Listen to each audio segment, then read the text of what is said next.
말씀 보는 시간인데요. 함께 볼 말씀은 레위기 10장 1절로 7절까지 말씀 함께 우리 교독합니다. 레위기 10장 1절로 7절까지 말씀입니다.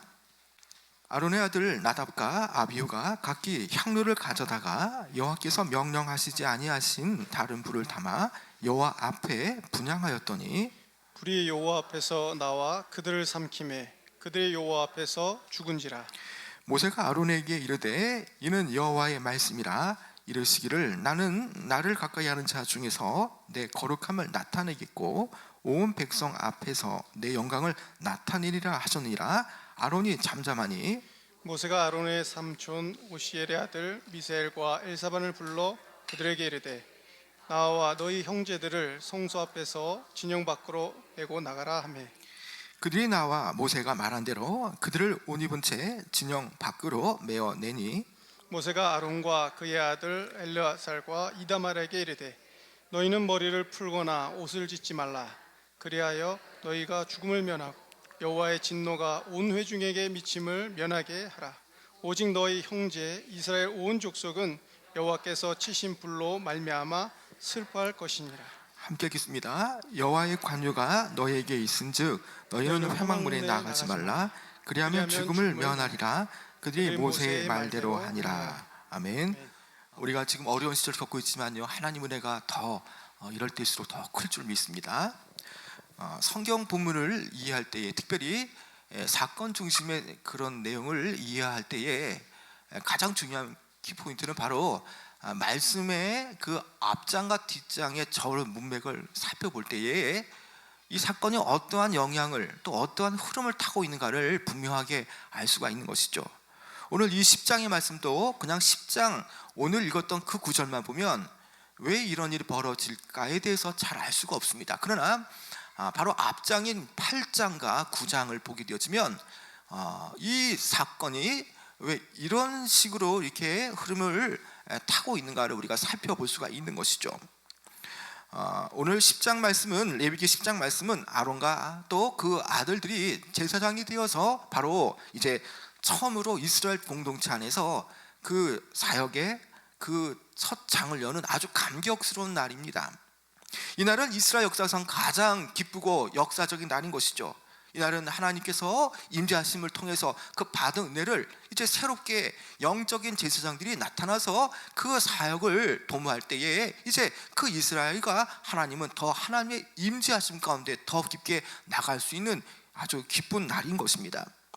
그런데 이러한 기쁨과 또 이러한 영적인 행복감이 산산조각이 나는 사건이 바로 오늘 10장에서 벌어지는 사건이죠.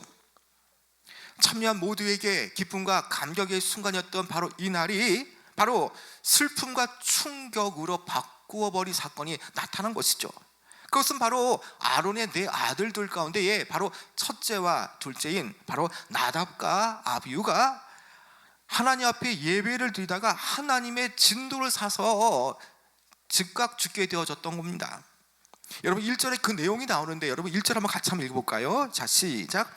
아론의 아들 나답과 아비후가 각기 향로를 가져다가 여호와께서 명령하시지 아니하신 다른 불을 담아 여호와 앞에 분향하였더니 여러분 나답과 아비후가 누구입니까? 바로 나답과 아비후는 아론의 첫째 둘째 바로 장자와 차자이고요. 그리고 모세가 바로 시내산에 하나님의 두 돌판을 받으러 갈 때에 바로 아론과 또 이 두 아들 바로 나답과 아비후가 그 시내산의 어떤 지점까지 함께 동행했던 아주 영광을 맛보았던 그런 사람들이었습니다.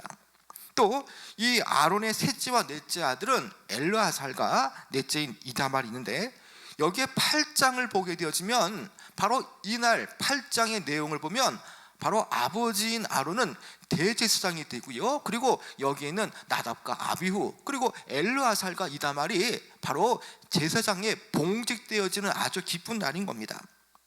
나답과 아비후가 제사장이 되었다는 것은요, 그 성소에 나타나서 하나님의 그 제례를 얼마든지 들을 수 있는 그런 권한을 가졌던 사람이라는 것을 볼 수가 있는 것이죠. 그들이 제사장에 임명되었기 때문에 성소에 그들이 분향할 권한을 가진 것으로 추정되어집니다. 그런데 그들이 각기 향로를 가져다가 하나님 앞에 분향할 때에 여기에 바로 향료라는 것은 바로 성소의 분향단에 바로 향을 피우기 위해서 번제단에 있는 불을 담는 그런 금그릇, 또 금대접, 어떤 그런 접시를 말하는데, 그가 여기에 주님 앞에 이것을 올려드릴 때에, 불을 올려드릴 때에 다른 불을 사용하여서 즉각적으로 죽게 되었다는 겁니다. 여러분, 2절에 그 말씀이 나오는데 여러분 같이 한번 2절 한번 또 읽어볼까요? 2절, 자 시작. 불이 여호와 앞에서 나와 그들을 삼킴에 그들이 여호와 앞에서 죽은지라. 왜 그들이 여호와 앞에서 불이 나와서 그들을 삼키어 죽게 되었겠습니까? 그것은요, 1절 하반절에 보면 그 이유가 나오게 되어지죠. 1절 하반절에 보면요, 여호와께서 명령하시지 아니하신 다른 불을 담아 여호와 앞에서 분향하였더니, 여러분, 나답과 아비후가 죽게 된 이유가 뭡니까? 그것은요, 하나님께서 명령하신 그 불이 아니라 자신들의 임의로 다른 불을 사용했기 때문인 것입니다. 성소와 지성소를 구분하는 그 휘장 앞에는 바로 여호와 하나님의 그 분향단이 있습니다. 그 분향단 앞에 향을 피울 때에 바로 그들이 다른 불을 사용했기 때문이라는 것이죠. 1절의 내용을 보게 되어지면 그 다른 불이 과연 어떠한 것인지, 또 어떠한 경위로 그렇게 했는지 그것이 잘 나와 있지 않습니다. 어떤 랍비들은 이들이 아마도 독주를 마시고 취해서 하나님 앞에 분향을 들어서 그들이 저주받아 죽은 것은 아니냐라고 이렇게 묻는 그런 학자들도 있습니다. 그러나 이것은 확인할 길이 없기 때문에 이렇게 우리가 해석할 수는 없는 것이죠. 그러나 더 확증적으로 유추할 수 있는 것은요, 그것은 바로 그들이 하나님이 명하시지 않은 다른 불을 드렸기 때문이라는 것입니다. 영성경 NIV 성경을 보게 되어지면요, 이 불에 대해서 이렇게 해석하고 있습니다. 인준받지 않는 불, 바로 unauthorized fire, 그러니까 하나님으로부터 인정받지 않는, 인준받지 않는 불이라고 말하고 있고요. 또 다른 성경의 그 번역 성경을 보게 되어지면 다른 불, strange fire라고 해가지고 정상적이지 않는, 정말 너무나 이상한 불을 사용했다라고 말하는 것입니다. 어쨌든 다른 불이라고 하면 분명하게 하나님이 정하신, 하나님의 규례대로 정하신 그 불이 있음에도 불구하고 그들은 규례대로 제정되어진 그 불을 쓰지 않고 자신이 임의로 다른 불을 가져와서 썼다라고 밖에 우리는 판단할 수 없습니다. 여기에 이 다른이라고 하는 그 히브리어 주르라고 하는 그 말을 보면요, 관련이 없는, 그리고 낯선이라는 뜻인 겁니다. 이 히브리어 이 다른이라는 그 주르가 이 분사형이 되어질 때는 바로 여호와의 명하시지 않은 낯선 불, 하나님과 관련 없는 그런 다른 불, 이런 식으로 이것이 해석이 되어진다는 것입니다. 그렇다면 나답과 아비후가 분향할 때에 그들이 가져온 불들은 자기들의 임의대로 낯선 불이었고요, 또 다른 곳에서 이것을 가져온 불이라고 우리가 판단을 할 수밖에 없는 것입니다. 결국 하나님께서 금지한, 이렇게 하지 말고 하나님께서 일일이 다 규례를 정하신 그대로 해야 됨에도 불구하고 다른 불을 통해서 향로를 피워서 그것을 가져왔기 때문에 하나님 앞에 그들은 죽임을 당했다는 것입니다. 우리가 이 말씀을 조금 더 이해하기 위해서는요, 레위기 16장 12절의 말씀을 좀 우리가 보면 될 텐데요. 레위기 16장 12절에 보면 이렇게 말씀하죠. 향료를 가져다가 여호와 앞 제단 위에서 피운 불을 그것에 채우고 또 곱게 간 향기로운 향을 두 손에 채워 가지고 휘장 안에 들어가서 여호와 앞에서 분향하여. 레위기 16장 12절에 이렇듯 제사장이 하나님 앞에 분향할 때에는 반드시 번제단 위에 피운 불을 사용할 것을 강조하고 있습니다. 이것은 반드시 여호와의 번제단 앞에는 하나님께서 허락하신 그 여호와 하나님의 임재하시는 곳, 바로 성소의 번제단 앞에서 항상 24시간 불이 꺼지 않는 그 불로 향로를 채우라는 그런 규정이라는 것이죠. 왜 하나님께서 번제단의 불을 유독 지칭하신 이유는 과연 무엇이겠습니까? 하나님께서 번제단의 불을 쓰라고 지목하신 이유는 과연 무엇이겠습니까?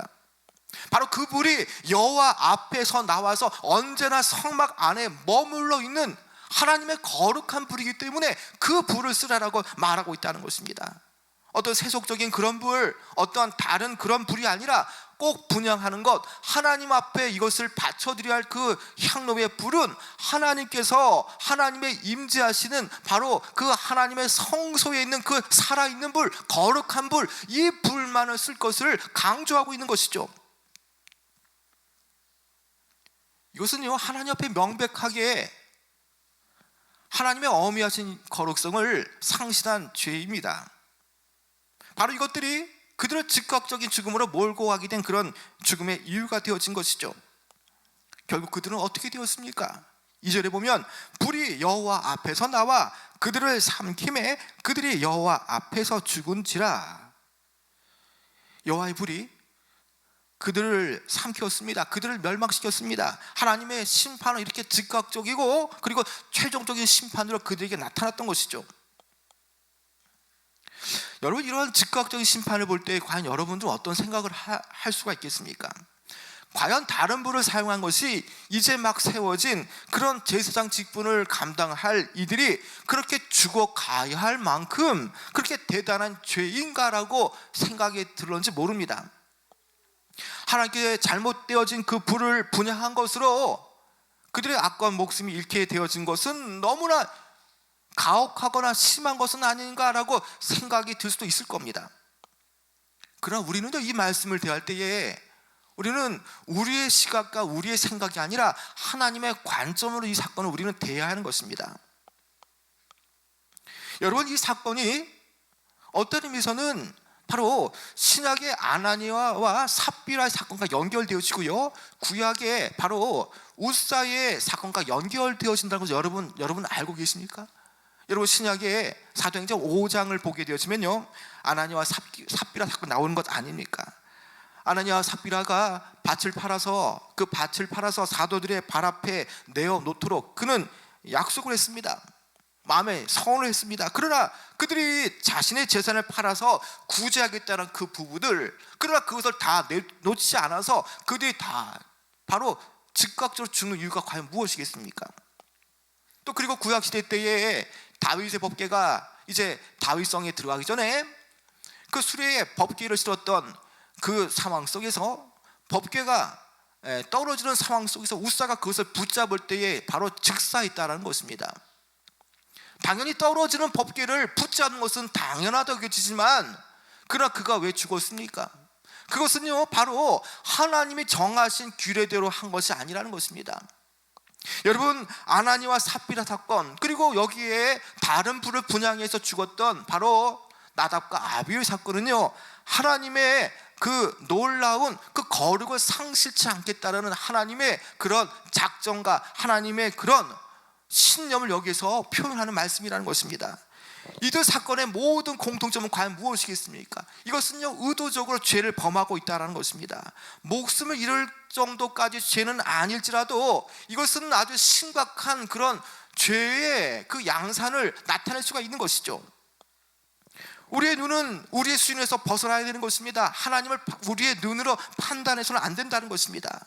하나님께서는요, 어떠한 죄가 있을지라도요, 그 하나님의 그 계획이 처음 시작할 때에 그 죄로 인해서 누르게 죄처럼 퍼져나고 양산되어질 때에 하나님의 그 첫 시작, 하나님의 그 첫 계획과 스타트가 죄로 인해서 허물어지는 것을 하나님은 용납하지 않는다는 것입니다. 여러분, 나답과 아비후가 그 사역을 시작한 날은요, 바로 제사장 위임식이 지난 다음 바로 그들의 그 사역이 처음 시작되어진 바로 첫 스타트였습니다. 그리고 우사가 그 떨어지는 법궤를 잡은 것은요, 바로 법궤가 다윗성에 들어가게 될 때에 이제는 영적으로 하나님이 인정하시는 하나님의 나라, 바로 다윗의 왕국이 시작되었음을 말하는 것입니다. 하나님의 나라 다윗의 왕국이 시작되어질 때에 그 법궤를 절대 손으로 만져서는 안 되는 건데 그것을 어긴 것은 철저하게 다윗 왕국에 들어가는 그 상황 속에서 그 죄가 계속적으로 파생되어지고 퍼져나가는 것을 미리 방지한다는 것이죠. 그리고 아나니아와 삽비라 사건은 과연 무엇을 말하겠습니까? 아나니아와 삽비라 사건은요, 바로 초대교회에서 처음 시작되어질 때 최초로 벌어진 바로 죄악의 사건이라는 것입니다. 하나님은요, 거룩하신 분이고 공의로우신 하나님이시기 때문에 하나님의 그 첫 계획과 첫 시작이 이렇게 인간의 죄로 말미암아서 이것이 허물어져 가는 것을 하나님은 결코 용납할 수가 없다라는 것입니다.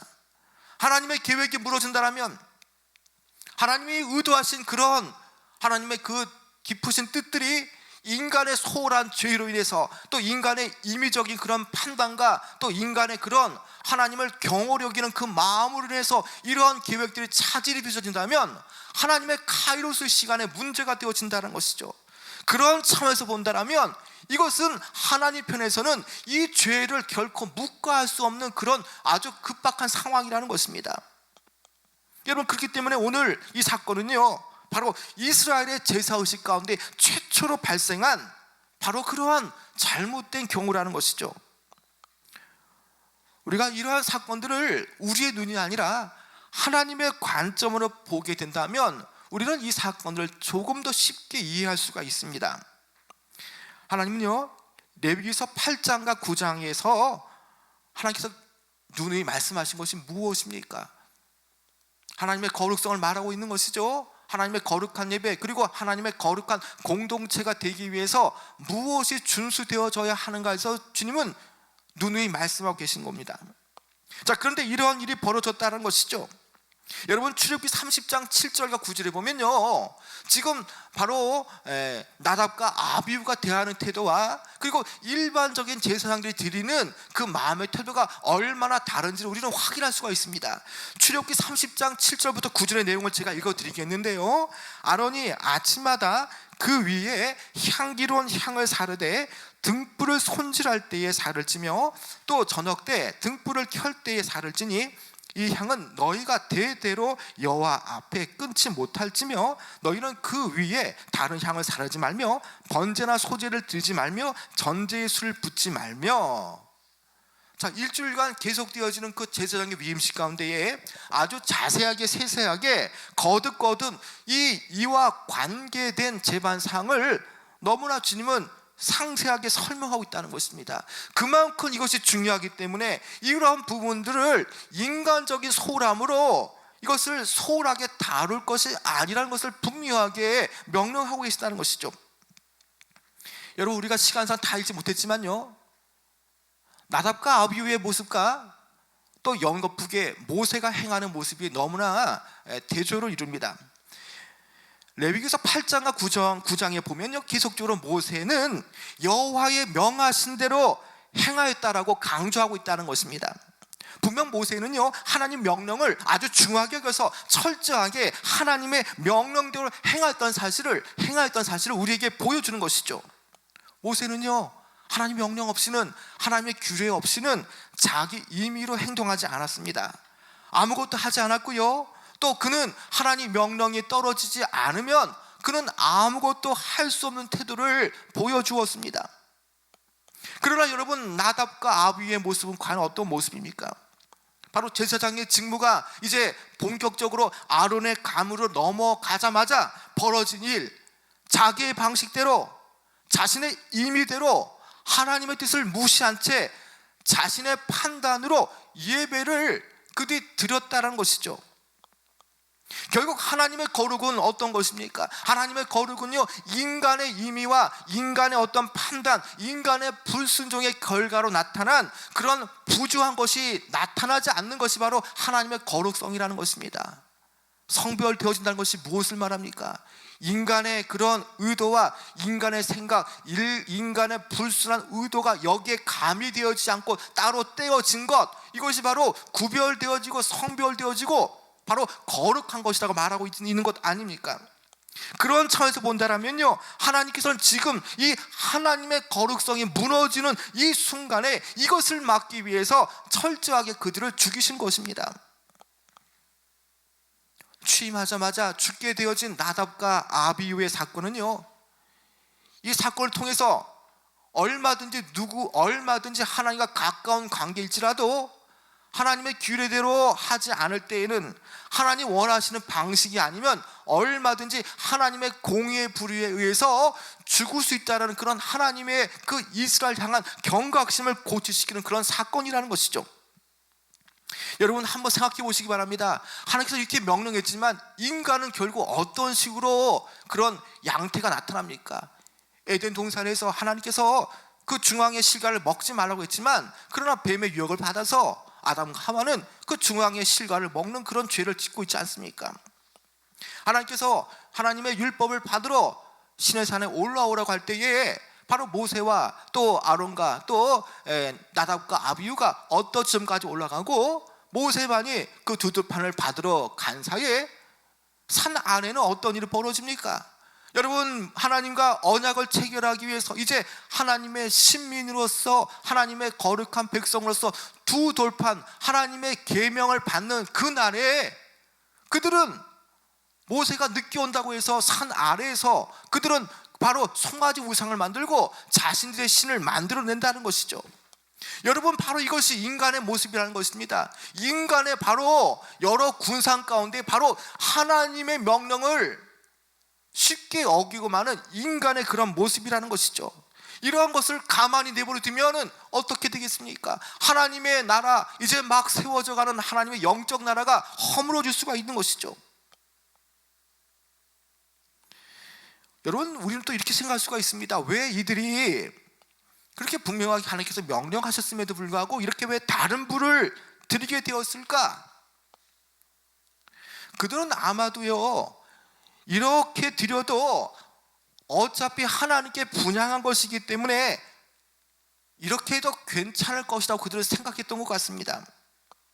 하나님의 정하신 방법보다 자신의 생각들이 앞서서 이렇게 드려도 하나님은 받으실 거라는 생각을 했다는 것입니다. 여러분, 그러나 하나님은요, 하나님이 원하시는 방법으로 섬기길 원하십니다. 하나님이 말씀하신 그대로 우리가 이행하길 원합니다. 인간의 손이 타지 않고 하나님이 말씀하신 그대로 거룩하고 정결하고 성별되지 모습 그대로 하나님 이것을 수행하기를 원하신다는 것입니다. 이제 두 아들을 잃고요, 넋을 잃은 그 아론에게 하나님께서는 모세를 통해서 아론에게 말씀을 대언토록 합니다. 여러분, 3절 말씀인데 여러분 3절 같이 한번 읽어볼까요? 시작. 모세가 아론에게 이르되 이는 여호와의 말씀이라 이르시기를 나를 가까이 하는 자 중에서 내 거룩함을 나타내겠고 온 백성 앞에서 내 영광을 나타내리라 하셨느니라. 아론이 잠잠하니. 여러분, 특별히 여기 말씀에서요, 3절 하반절을 살펴보면요, 나는 나를 가까이 하는 자 중에 내 거룩함을 나타내겠고. 여러분, 거룩함은요, 레위기의 말씀을 관통하는 핵심 주제입니다. 이 거룩함이 바로 레위기의 중요한 주제인데요, 나를 가까이 하는 자는, 여기에 나를 가까이 하는 자는 누구를 말하겠습니까? 바로 나답과 아비후 같은 바로 제사장입니다. 하나님께 가까이 하는 자는 무엇보다도 몇 배 이상의 그런 거룩함과 성별되어지는 그런 모습이 그 사역에 나타나야 한다는 것이죠. 그리고 그런 거룩함을 나타내는 것이고, 또 온 백성에게는 그런 사역자의 그런 거룩함을 통해서 온 백성에게 그가 하나님의 통로가 되어질 때에 바로 그 온 백성에게는 하나님의 영광이 미친다는 것을 말하는 것입니다. 모세의 이 대언의 말씀을 느슨하게 우리가 좀 의역해 보면요, 사람은 하나님을 가까이 할수록 하나님의 거룩하심과 영광을 그만큼 더 주의해야 된다는 말이기도 한 것이죠. 하나님께서는요, 나답과 아비후의 행동을 통해서 하나님은 결코 하나님의 그 행동이 경홀하게 취급당하시는 것을 원치 않으셨다는 것입니다. 잘못하면 그 잘못에 대한 대가를 지불하는 것, 바로 그것이 하나님의 공의로운 하나님이라는 것이죠. 때에 따라서는 하나님은 사랑의 하나님이시기도 합니다. 그러나 하나님의 공의가 이렇게 깨어지게 되어질 때에, 하나님이 경홀함을 받게 되어질 때는 이렇게 어김없이 하나님은 진노를 발하신다는 것이죠. 여러분, 아론과 또 그의 아들들이 받은 그 제사장 직은 얼마나 영광스러운 직분입니까? 이스라엘 민족 전체가 하나님의 그 은혜 안에서 거룩하다라고 부르심 받은 그때에 성결한 의식을 수행하고 백성들에게 거룩한 길을 가르쳐야 할 그 제사장에게는요, 얼마나 더 큰 거룩함과 또 그 성결의 책임이 그들에게 주어지겠습니까? 여러분, 예수님께서도요, 가르치는 자들은 배로 더 그 잘못된 책망이 있다고 말하는 이유가 뭡니까? 바로 그들이 지도자들이기 때문인 것입니다. 바로 제사장은요, 이스라엘을 대표하는 바로 하나님의 그 성결, 하나님의 그 거룩함의 전형이 되어져야 하는 것이 바로 영적인 제사장이라는 것이죠. 만약 그 제사장들이 하나님 앞에 성결하게 되어지면요, 그 성결을 통해서 바로 하나님은 모든 백성 앞에서 영광을 받으신다는 것이죠. 오늘 한국교회 문제는 과연 무엇이라고 여러분 생각되어집니까? 물론 많은 문제들이 있습니다. 그러나 영적인 부분에서 우리가 정말 말할 수 있는 것은 무엇이겠습니까? 목회자들의 거룩과 성결이 상실되어지고 목회자의 그 나아가는 방향성이 잘못되었고, 또 하나님이 주신 그 말씀, 그 거룩함보다 임의로 자신의 판단대로 교회를 이끌어가기 때문에 바로 여기에 교회에 문제가 되어진다는 것입니다. 한국교회의 영적 지수를 가늠할 수 있는 바로미터가 과연 무엇이겠습니까? 목회자들의 거룩과 성결이 과연 얼마큼인가, 그것을 볼 때에 한국교회의 영적 지표를 볼 수가 있다는 것입니다. 여러분, 미안한 얘기지만 목회자의 수준을 따라 교인도 따라가는 것입니다. 목회자가 어두우면 교인도 어두운 것은 당연하다는 것입니다. 그렇기 때문에 이렇게 지금 하나님께서 이 나답과 아비후의 그 잘못되어진 부분을 용납하게 되어지면 과연 이스라엘 공동체는 과연 어떤 식으로 흘러가겠습니까? 그렇게 바로 잡아야 되기 때문에 주님은 이런 진노를 받으셨다는 것입니다.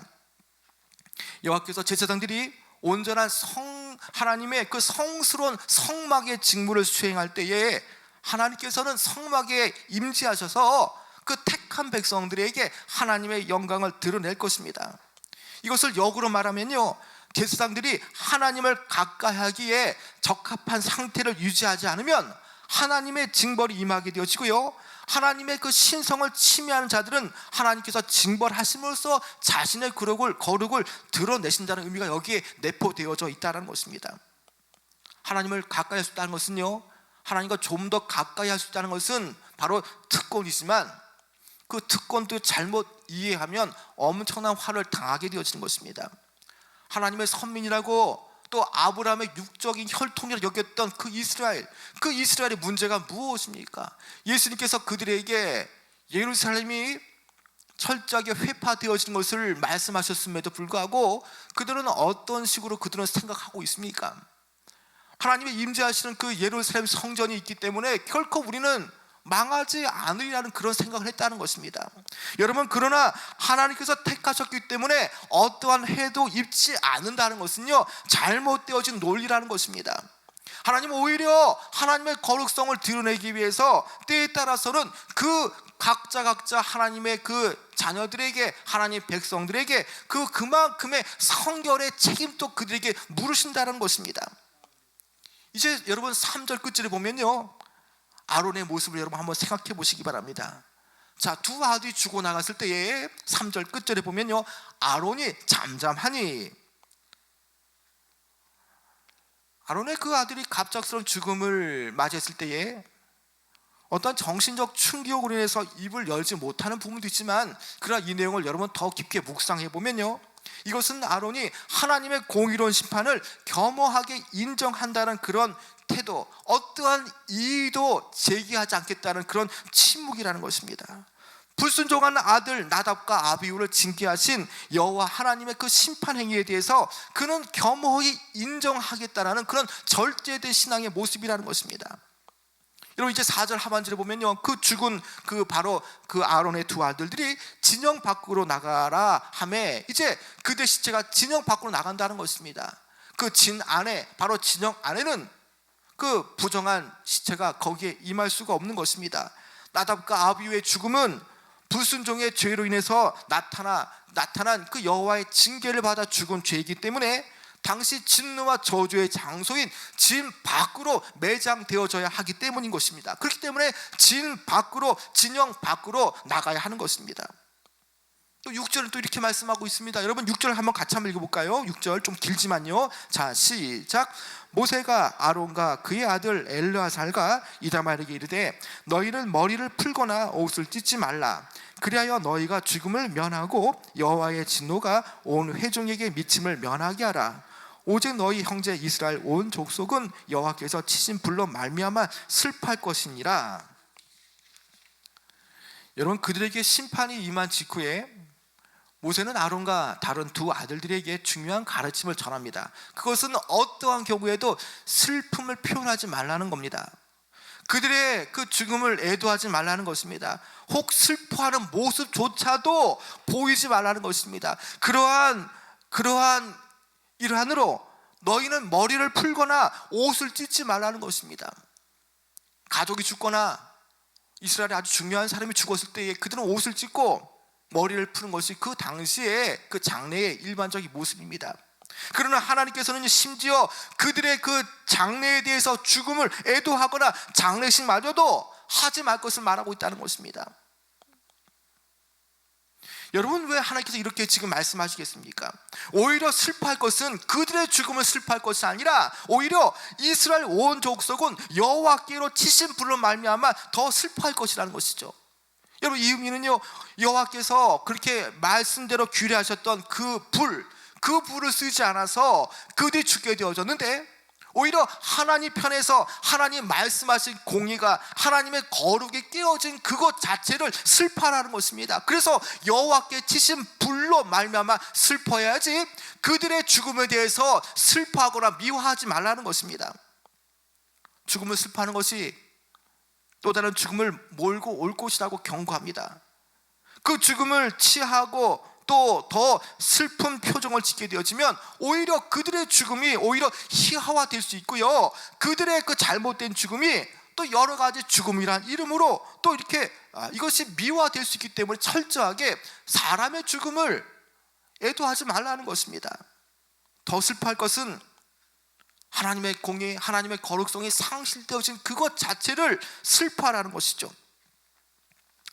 여러분, 이렇게 하나님께서 모세를 통해서 슬퍼하는 것까지도 막으신 이유는 바로 나답과 아비후의 그 죽음마저도 왜곡시킬 위험성이 있기 때문이라는 것입니다. 여러분, 다 이런 것이 무엇입니까? 하나님의 그 심판 행위에 대한 도전으로 나타날 수 있기 때문에 이것을 주님께서 미연에 방지하는 모습이라는 것이죠. 여러분, 오늘 우리는 말씀을 통해서 우리는 하나님의 거룩성을 생각해 볼 수가 있습니다. 특별히 하나님과 가장 가까운 곳에 있는 그런 바로 사역자들에게는 무엇보다도 하나님의 그 거룩함과 성결함이 몇 배로 더 요구되어질 시대에 우리는 살고 있습니다. 여러분, 과연 거룩이란 무엇이라 생각합니까? 여러분, 거룩이라는 것은요, 하나님의 명령대로 살아가는 것이고요, 또 그것을 유지하는 것이고, 사람의 때가 묻지 않고 사람의 손이 타지 않는 온전한 세속이 함께하지 않는 그 성결과 거룩이 상실되지 않는 것, 바로 그것이 거룩이라는 것입니다. 성도들은요, 하나님의 법을 온전히 묵상하고 또 그런 삶을 나타낼 때에 하나님은 영광 받으시는 삶을 받으시는 것입니다. 오늘 우리는 스스로도 이렇게 생각해야 되는 것입니다. 나는 하나님의 영광을 위해서 쓰임받는 도구라는 것을 우리는 늘 잊지 말아야 되는 것입니다. 내 생각과 내 마음이 나는 이런 자존감, 하나님의 도구로 쓰임받는 하나님의 영광을 위한 도구라는 마음을 가지게 되어진다면 우리의 생각은 과연 어떻겠습니까? 우리는 먼저 내 생각이 아니라 하나님께서 나를 만드신 의도와 하나님을 생각하며 하나님만을 최우선으로 여기게 되어지는 것이죠. 그런데 문제는 되게 많은 사람들은 어떤 생각을 합니까? 자신의 자신의 생각, 또 자신의 방식으로 하나님의 일을 대처하기를 원하고 있다는 것입니다. 이 정도도 하나님은 허용하실 거라는 마음으로 말씀 그대로를 벗어나서 살려고 하는 경우가 많다는 것이죠. 그것이 삶이 되었던 교회 일이 되었던 어떤 하나님의 규례한 말씀을 대수롭지 않게 생각하고 있다는 것입니다. 어떤 하나님의 옛날 방식이 어떤 교회에 인기 없는 그런 방법보다 자신의 어떤 새로운 방식, 내가 생각하고 가미한 그런 방식이 더 낫다고 여기며 하나님의 이런 규례를 아주 대수롭지 않게 여기는 경향이 있다는 것입니다. 여러분, 여기에 바로 신앙의 문제가 나타나게 되어지는 것이죠. 여러분, 아나니아와 삽비라가 그냥 그런 생각이겠습니까? 처음에 온전하게 드릴 것을 생각하면서 나름대로 생각과 생활을 거듭하다가 거기에 하나님의 뜻과 상관없는 여기에 타협과 인간의 그 어떤 잘못된 지혜가 여기에 발동되어지니까 그렇게 판단하고 이렇게 한 것 아닙니까? 여러분, 오늘 우리에게도요, 제2, 제3의 나답과 아비후의 그 경향성이 오늘 우리의 삶에, 우리의 교회, 한국교회에 나타날 수가 있다는 것입니다. 너무나 쉽게 하나님의 뜻이 아닌 내 방식대로, 내 임의대로 우리가 일을 만들어낸다는 것입니다. 결국 이거는요, 하나님의 화를 자초할 수밖에 없는 겁니다.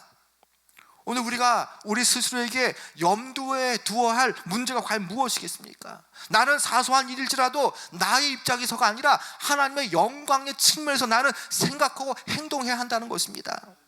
여러분, 오늘 우리는 이 사건을 통해서 우리 자신을 돌아볼 수 있어야 되는 것입니다. 내 가정과 내 교회와 또 우리가 몸담고 있는 그 신앙의 공동체가 과연 어떤 모습으로 유지되어지고 어떤 모습으로 진행되어져 가야 하는가, 우리 이것을 생각해 볼 수가 있는 것이죠. 우리가 드려지는 예배를 어떤 하나님의 방법대로 예배하지 않고 하나님이 정하신 그런 방식으로 예배 드리지 못하는 그런 모습도 우리 안에 혹 있지는 않습니까? 어떤 그 하나님의 구원의 방법에 대해서 내 생각과 내 의가 여기에 가미되어서 전혀 하나님의 뜻과 상관없는 방식으로 이것이 진행되고 있지는 않습니까? 여러분, 그렇다면 우리는요, 이러한 내 방식에서 벗어나야 하는 것입니다. 우리는 첫째도 둘째도 하나님의 방식으로, 하나님의 관점으로 우리는 일을 해야 하는 사람들인 것입니다. 여러분, 명심하시기 바랍니다. 바로 지금은 어떤 때입니까? 하나님을 섬기는 사람들이 바로 내 방식대로 섬기는 것이 아니라 하나님께서 규정하신 방법대로 그분을 섬기며 그분께 영광을 돌리며 살아가야 할 때라는 것입니다. 여러분, 오늘 우리는 이 나답과 아비후의 사건을 통해서 우리는 분명하게 우리는 어떤 식의 판단과 어떤 식의 신앙의 행동 양식이 나타나야 하는가를 우리는 살펴보았습니다. 여러분, 오늘 바로 이때는요, 하나님의 영광의 측면을 생각해야 될 때인 것입니다. 내 생각과 내 판단, 여러분, 사람을 중시하면 인본주의가 나오지만요, 사람이 중심이 아니라 하나님이 중심이고 하나님이 우선되어진다면 여기에는 신본주의가 나온다는 것입니다. 여러분, 모든 망함의 지름길은요, 내 방식과 사람의 생각들, 또 임의의 방법대로 하는 그런 인본주의적 경향이 결국에는 세상을 망하게 만든다는 것입니다. 오늘 우리에게 조용하게, 우리에게 경종을 울리는 이 말씀, 이제는 내 방식과 내 임의, 또 인간 중심의 방법이 아니라 하나님의 방법으로 하나님의 영광만을 위해서 우리는 주의를 감당해야 되며 그렇게 살아가야 된다는 것을 우리는 오늘 이 말씀을 통해 우리는 경고를 받고 있습니다. 우리 이 말씀을 통해서 나는 과연 하나님의 영광을 생각하는 그런 사람인가? 우리는 정말 하나님의 영광만을 위해서 존재하는 교회인가를 생각하시는 귀한 여러분 되어지길 축원합니다.